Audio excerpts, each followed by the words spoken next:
in my mind, the thing is you've got to go a layer deeper. You got to peel one more layer off the onion, at least maybe 2 or 3 more layers. Because I agree with you, right? So first of all, anybody can say anything.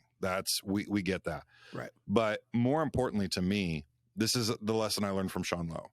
If the opposite cannot also be true about someone else's business and it be like a legitimate, viable way of working, then it's relatively meaningless to say in your own creative business.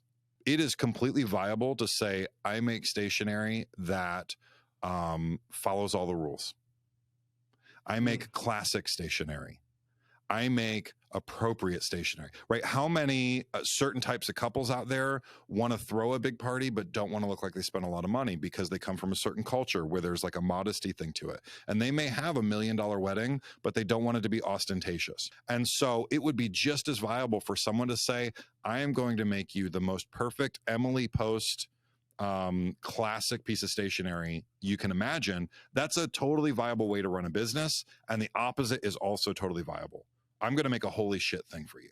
So that is really, that is a difference for me that separates me saying I do the holy shit thing. Now I can think of 10 other stationers that if they had thought of it first could use that and it would probably fit pretty well with what they do. Absolutely. But I said it first. And also the opposite is not, is just as viable.